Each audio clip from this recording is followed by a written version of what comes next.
शालीकोठा बाबा किशोरेश्वर महादेव निस्वार्थरे घटोत्तोलन सहित आतशबाजी कार्यक्रम अनुष्ठित। जलेश्वर ब्लॉक अंतर्गत शालीकोठा बाबा श्री श्री किशोरेश्वर महादेव चड़क यात्रा उपलक्षे काली निस्वार्थ रात्रि में घटोत्तोलन सहित आतशबाजी कार्यक्रम अनुष्ठित होइछि। सूचना प्रकाश जे आज को 23 वर्ष पर श्री श्री किशोरेश्वर महादेव चड़क यात्रा उपलक्षे चलित मास 13 तारीख रविवार दिन प्रथमे किशोरेश्वर महादेव कुमार पाटभक्ता विजय कुमार प्रधान उपवीत धारण करथिले। 14 तारीख सोमवार दिन दोलपड़िशा सुबुध कुमार महांती भंडार घरिया शक्तिदत्त भुआ पड़िहारी कालीकृष्ण होई कटुआल श्रीहरि प्रामाणिक भोगस्वामी विजय कुमार गिरी चंदनी आपात्र भवना मोहन जेना चेमामाली सत्यनारायण जेना दंडस्वामी जयनारायण जेना बेतबारिक हरिबारिक दांडुनिया पात्र रमाकांत जेना मनमथ षंड सपन भुआ कपिला गाई त्रिविक्रम दे घटुआल सागर भुआ और निशाहाड़ी मिटिका बड़ू एहीपरि भावे आउ 12 जन वक्ता उपवीत धारण करी मोट 13 वक्ता पूर्ण होता। काली निस्वार्थ रात्रि में घटोत्तोलन कार्यक्रम महाडंबर सहकारे अनुष्ठित होइछि। ए घटोत्तोलन कार्यक्रम सांगको वेस्ट बेंगल खाकुर्दा वेस्ट बेंगल एगरा और शालीकोठा ग्रामर संजय खटुआ एवं वरुणा जेना द्वारा परिचालित अहोरात्र व्यापी आतशबाजी कार्यक्रम सहित ता सांगको विभिन्न ग्रुपर 100 जन वाद्यकार ने एक खुशीर माहौल सृष्टि करा। मे मास 16 तारीख दिन नील उत्सव आयोजित होगा सहित 17 तारीख दिन पाट उत्सव सहित 3 दिन धरी विभिन्न सांस्कृतिक कार्यक्रम सहित ऑर्केस्ट्रा एवं नाट्याभिनय अनुष्ठित होगा बोली कुमार पाटभक्ता विजय कुमार प्रधान और ग्रामर परिचालना कमिटीर सभापति गणेश चंद्र पैड़ा प्रकाश कर कार्यक्रम को परिचालना कमिटीर समस्त सदस्य तथा युवगोष्ठी माने शांति और श्रृंखलार सहित परिचालना करथिले। डॉक्टर अजित कुमार महांती मो घर शालीकोठा ये 24 वर्ष पर ये कार्यक्रम अनुष्ठित होची। ये घट उठा कार्यक्रम गोटे नियारा कार्यक्रम ये कार्यक्रम ये अंचल गोटे नुआ परि होता है समस्त आपण होता है। एठी गोटे आध्यात्मिक चेतना भितर घट उठाई एवं शिव मंदिर को नहीं जाए राति तमाम बाण फटा जाए एवं यह आतशबाजी कार्यक्रम ये अंचल गोटे प्रसिद्ध 24 वर्ष थे पड़ी जिते कार्यक्रम को सुरखुरे पालन करने आम ग्रामवासी एवं पाखपाख ग्राम सब आसी जो दर्शक समस्त अत्यंत उल्लसित होती कार्यक्रम तो मन भरी उपभोग कर समस्त खुशी। जय बाबा किशोरेश्वर जय बाबा किशोरेश्वर जय। मो शालीकोठा ग्राम सरोज कुमार जेना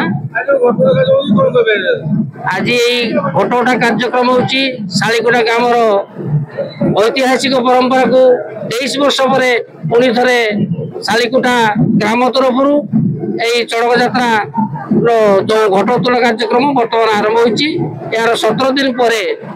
आमर नील एवं पाठ पर्व श्री श्री किशोरेश्वर महादेव चालू रही। राजेंद्र पात्र पूर्वतन पीएसएम हरुआ ऐतिहासिक जो शालीकोठार जो 23 वर्ष पर आम किशोरेश्वर महादेव आज ये घटोत्तोलन तेणु यही घटोत्तोलन कार्यक्रम आमर जो बाण आतशबाजी कार्यक्रम बहुत मनोरंजन देउछि लोक मानकु एवं वाद्यकार माने बहुत मनोरंजन देउछि लोक मानकु एवं जो नियाहुड़ा खेल सी मनोरंजन करुछि बहुत।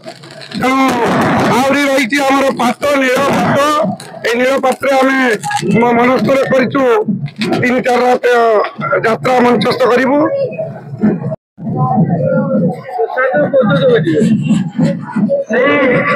मो नाम श्री गणेश चंद्र परिडा शालीकोठा ग्राम मुख्य आज आमर कुल देवता ग्राम कुल देवता श्री श्री किशोरेश्वर महादेव पवित्र पाटोत्सव घटोत्तोलन आज महासमारोह एटी अनुष्ठित होउछि। आकांड ठारू आमर पवित्र शैवपीठ पर्यंत लोक मानकर समागम होइछि एवं विभिन्न प्रकार आतशबाजी कार्यक्रम एवं विभिन्न प्रांतर दर्शक मैंने आसी दर्शन कर मनोरम कार्यक्रम एवं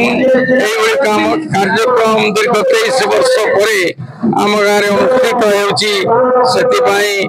होने जो सहयोग कर विशेषकर दर्शक बंधु मैंने कृतज्ञता ज्ञापन कर गाँ तरफ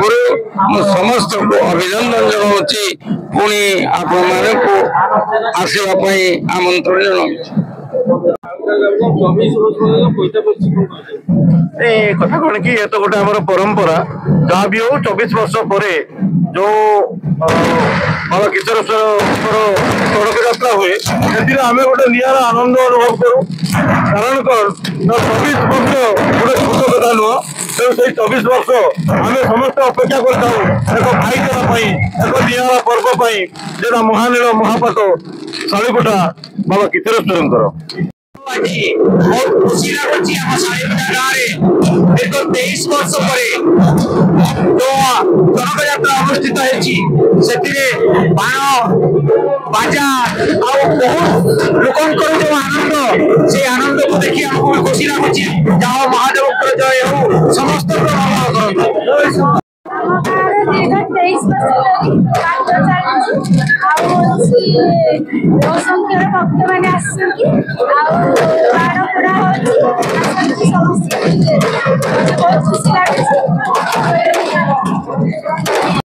जलेश्वर मनोज कुमार भांको रिपोर्ट बी न्यूज।